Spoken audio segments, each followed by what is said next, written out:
सोमवार के दिन भगवान शंकर को अगर जल चढ़ाया जाता है तो हमारे घर में शीतलता का अनुभव होता है।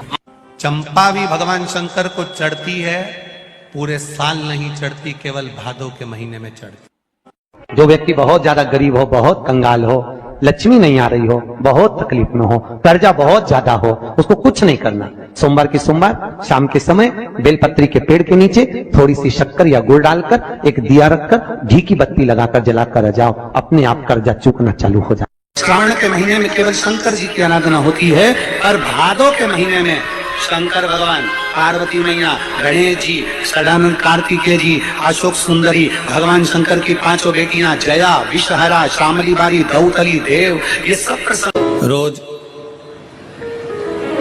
शंकर के मंदिर में प्रतिदिन जाने वाले को और एक और चीज अपने स्मरण में रहे, अगर शिव के मंदिर नहीं जा सकते तो अपने घर में जो शिवलिंग है उस पर जल चढ़ाओ। और यदि आप अपने शंकर के घर में शिवलिंग पर भी जल नहीं चढ़ा पा रहे हो तो किसी बेलपत्री का वृक्ष हो, उस वृक्ष के नीचे भी जल चढ़ाओ। और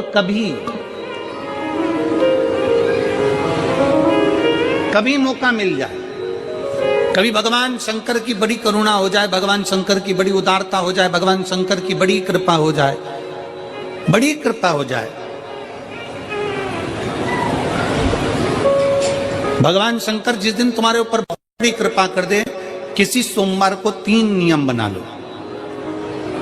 जिस दिन मेरा भोले बाबा तुम पर कृपा कर दे उस दिन सोमवार का एक नियम बना कि महीने का एक सोमवार मुझे ऐसा करना है, 3 नियम धारण करना है महीने के सोमवार को। पहला, सुबेरे जाकर शंकर भगवान को 1 लोटा जल चढ़ाना है। दूसरा, दोपहर के समय पर जाकर मुझे बेलपत्री के वृक्ष के नीचे एक चावल का दाना रखकर बेलपत्री की 7, 11, 21, 108, 51 जितनी परिक्रमा आप लगा सकते हो वो लगाना है। और तीसरा, बेलपत्री के वृक्ष के नीचे और शंकर के मंदिर के दरवाजे पर मुझे एक घी का दीपक लगाना है। बस ये 3 नियम जिसने महीने में एक बार ले लिया, समझ लो उसको पीछे हटने की जरूरत ही नहीं, वो आगे ही बढ़े। महीने के किसी एक सोमवार का ऐसा नियम बना लो कि मुझे 3 नियम धारण करना है महीने के किसी भी एक सोमवार को। हम ये नहीं कहेंगे कि तुम सोमवार 5 पढ़ रहे हैं तो 5 को करो, 4 पढ़ रहे हैं तो 4 को करो, 3 पढ़ रहे हैं तो 3 को करो। तुम तो महीने का एक सोमवार का नियम बना। और मेरी जीजियों से, मेरी बेटियों से जो विदेश में रह रही हैं, जो कहीं बाहर रह रही हैं, कहीं बड़े शहर में रह रही हैं, जो रोज मंदिर नहीं जा सकते, हर किसी महीने के एक सोमवार को भी ये नियम निर्धारण थे, तो उनसे कहेंगे कि 3 महीने में एक सोमवार का नियम बना लो। 3 महीने में नहीं बना सकते तो 6 महीने में एक सोमवार का नियम बना लो। और 6 महीने में नहीं बना सकते तो 1 साल में एक सोमवार का ऐसा नियम बना लो कि मैं साल का एक सोमवार ऐसा रहूंगी कि सुबह सोमवार के दिन मंदिर में जाकर जल चढ़ाऊंगी, दोपहर में जाकर बाबा को एक अक्षत का दाना रखकर, अक्षत का मतलब है कि बाबा मेरी दिनों दिन उन्नति करना। बेलपत्री के वृक्ष के नीचे जो अक्षत रखा जाता है वो उन्नति के लिए रखा जाता है। शंकर के शिवलिंग पर जो अक्षत रखा जाता है वो रोग मुक्ति के लिए रखा जाता है। अशोक सुंदरी पर जो अक्षत रखा जाता है वो संतान प्राप्ति के लिए रखा जाता है। सदानंद कार्तिकेय की ओर जो अक्षत रखा जाता है वो हमारे बच्चों की सुख समृद्धि के लिए रखा जाता है। विनायक की ओर, गणेश जी की ओर जो अक्षत रखा जाता है वो हमारे घर में कोई मंगल कार्य आ जाए उसके लिए रखा जाता है। और जो पीठिका होती है जिसपे शिवलिंग रखा होता है, पार्वती जी का हस्तकमल, उस पर अक्षत रखा जाता है तो नारी के अखंड सौभाग्य के लिए रखा जाता है। अक्षत रखने का भी तरीका है। एक चावल का दाना कहाँ रखा जाता है, क्यों रखा जाता है, कैसे रखा। अब कई लोग कहते हैं गुरुजी ये शिव महापुराण में आप ये नियम बताते हो, तरीका बताते हो। हम तो उनसे कहेंगे डॉक्टर के पास जाओगे तो डॉक्टर भी गोली लिखकर ये नहीं कह देगा कि ये सारी गोली एक साथ खा जा। डॉक्टर भी कहेगा ये गोली सुबह खाना है, ये गोली शाम को खाना है, ये गोली दोपहर में खाना, ये गोली भूखे रहकर खाना। बोला सही है कि गलत है? ये रात्रि को खाना खाने के बाद खा लेना, ये खाना खाने के पहले, ये नाश्ते के पहले। और सुनो, ये दवाई, ये वाली पीछे वाली जो दवाई लो ना इसको दूध से लेना, ये वाली जो दवाई लो ना इसको पानी से लेना। और सुनो, ये डब्बी है इसको पानी में मिलाकर फिर पीना। दवाई लेने का भी तरीका है, उसी तरह शिव महापुराण में एक एक अक्षत का भी तरीका है और एक एक बेलपत्री का भी तरीका है।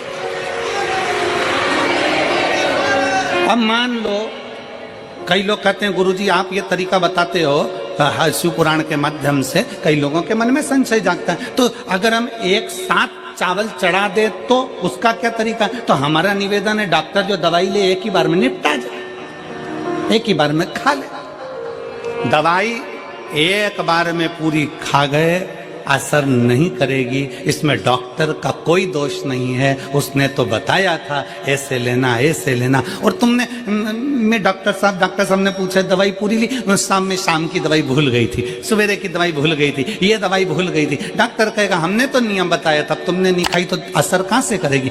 तुम असर कब करती है? जब हम पूजन के तरीके को जान जाए, जब हम अर्चना के तरीके को जाए। आप साल भर का एक सोमवार निकाल लो, 6 महीने का एक सोमवार निकाल लो, 3 महीने का एक सोमवार निकाल लो, महीने का एक सोमवार निकाल लो, अपने से दिल में बन जाए तो एक सोमवार ऐसा निकालो जिसके 3 नियम धारण हो। पहला, उसी सोमवार जिसको कर रहे हो उस दिन सुबह जल चढ़ाना। दूसरे, दोपहर के समय पर जाकर बेलपत्री के वृक्ष के नीचे एक चावल का दाना रखना, और परिक्रमा बेलपत्र की जितनी तुमसे बन जाए, जितनी तुम्हारे शरीर की कैपेसिटी हो, जितना तुम्हारा शरीर चलते बन जाए। हम तो ये भी नहीं कहते कि तुम भूखे रहकर भगवान का भजन करो, हम कभी नहीं कहते। हम तो यहां तक कहते हैं, हमारे पुष्टि मार्ग में यहां तक कहा गया कि वल्लभ कुल की एकादशी करो, भले बकरी जैसे चरो पर एकादशी करो। हम तो यहां तक कहते हैं कि बहुत समय से कल मेरी एकादशी है, एकादशी है, एकादशी है, एकादशी है, पूरे घर को हिलाकर रख दिया, एकादशी है, एकादशी, एकादशी है। बहू टेंशन में, बेटा डिप्रेशन में, पति पपीता ला ला के, सेव फल ला ला के, मूंगफली का दाना ला ला के, काजू कतली ला ला के, सेव फल ला ला के, और सारा सामान साबूदाना और खिचड़ी और ना चिप्स ना जाने क्या क्या ला ला के, बेचारा पति एकादशी आती है वो नौमी से चिंता में पड़ जाता है।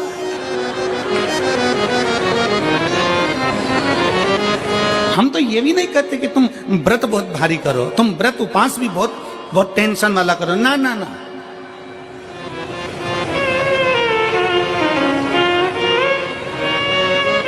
अपने को व्रत उपास भी इतना बहुत भूखे रह रहे हो, बहुत प्यासे रह रहे हो, और मालूम पड़े कि भगवान हमें मिलेगा, भगवान हमें मिलेगा। भगवान कहता है कि देख भाई, मैं भी भूखा नहीं रहता, तू भी भूखा मत रहे, मैं भी चकाचक रहता हूँ, तू भी चकाचक रहे, मैं भी अपने। और भगवान शंकर तो ये भी कहते हैं कि अपना परिवार भी मत छोड़ो। मेरे पास में पार्वती भी, एक ही देवता है जो विद फैमिली मंदिर में बैठता है। शंकर जी हैं तो पार्वती जी है, तो गणेश जी हैं, तो कार्तिकेय जी हैं, तो नंदी है, सब मंदिर के अंदर चाहिए। शंकर भगवान अपने पूरे परिवार के साथ। शंकर जी तो ये कहते हैं अकेले तुम क्यों रहते हो? शिव जी की एक बात अपने ध्यान में रखना, कितनी सुंदर बात है शंकर भगवान की, बहुत ध्यान में रखिएगा। आप जौहरी नहीं हो, हीरे को नहीं परख सकते। हम भी जौहरी नहीं है, हम हीरा को नहीं समझ सकते। पर भगवान शंकर ने पृथ्वी पर जिसको जन्म दिया उसको जौहरी बनाकर पैदा किया है, उसको जौहरी बनाकर भेजा है कि आप भले हीरा को न समझो चलेगा, पर अपने नजदीक में कोई दुखी है तो उसकी पीड़ा को जरूर समझना। भगवान शंकर कहते हैं उसकी पीड़ा का स्मरण रखना।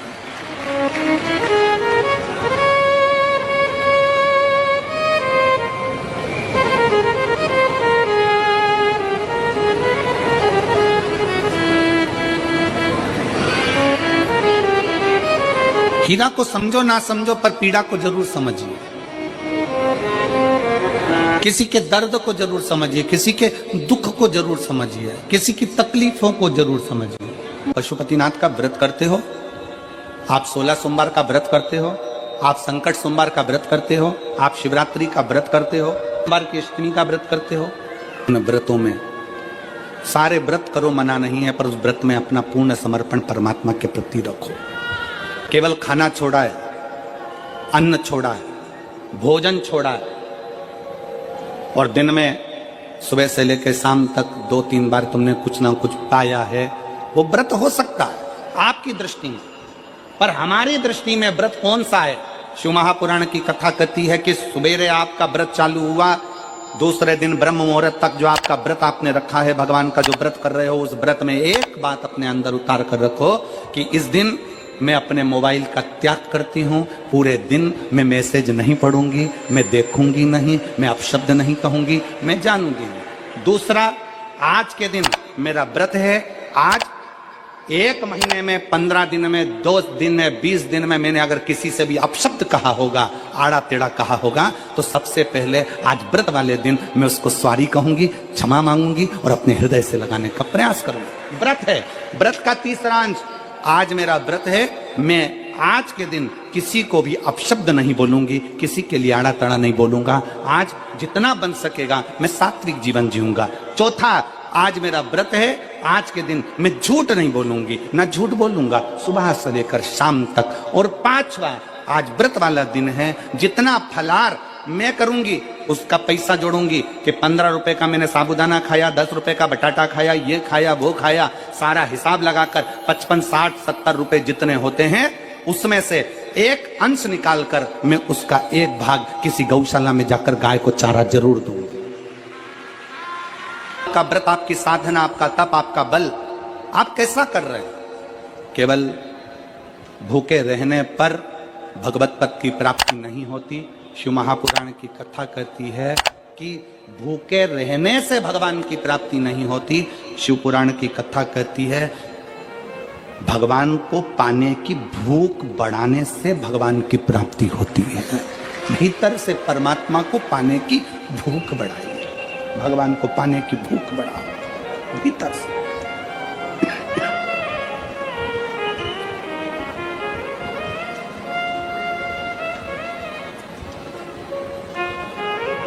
व्रत करो मना नहीं, तप करो मना नहीं, साधना करो मना नहीं, पर उस तप साधना में, व्रत में परमात्मा को पाने की ललकता हो आपके भीतर, भगवान को पाने की ललकता हो आपके भीतर, भगवत पद को पाने की ललकता हो आपके भीतर, तो भगवान।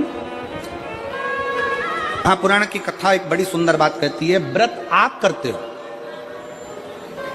उपास आप करते हो, नियम आप लेते हो, पूरा किसको करना पड़ता है? तुम्हें नहीं। व्रत आप करते हो, उपास आप करते हो, नियम आप लेते हो और पूरा देवाधिदेव करते हैं, भगवान शंकर करते हैं। बस इतना जरूर याद रखें कि जैसे कुछ प्राप्त हो भी गया तो शिव को धन्यवाद देकर शंकर के दरवाजे पर जाते रहना, यह हमारा कर्तव्य है।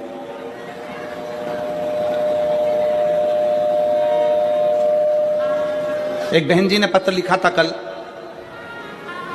उस पत्र में बहन जी ने लिखा कि शिव महापुराण तप का मतलब क्या होता है? चलिए उपास का मतलब बताओ। खाना छोड़ देना व्रत नहीं है, दूसरे का धन छुड़ाकर खाना छोड़ देना व्रत है। शिक्षा दे देना, किसी को चिकित्सा की जरूरत है उसकी चिकित्सा में थोड़ा सा धन लगा देना, कोई रोते हुए के आंख के आंसुओं को पोंछ देना, किसी के दुख में खड़े होकर उसको खुशियां प्रदान कर देना, ये दुनिया का सबसे बड़ा व्रत है, सबसे बड़ी साधना, सबसे बड़ा तप है। मन साफ है तो सारी गलतियां माफ है, और अगर मन ही साफ नहीं है तो गलती कौन माफ करेगा भाई?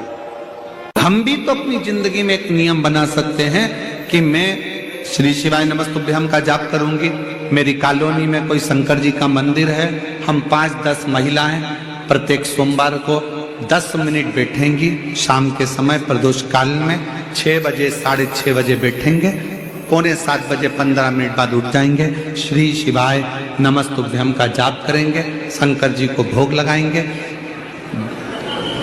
अगर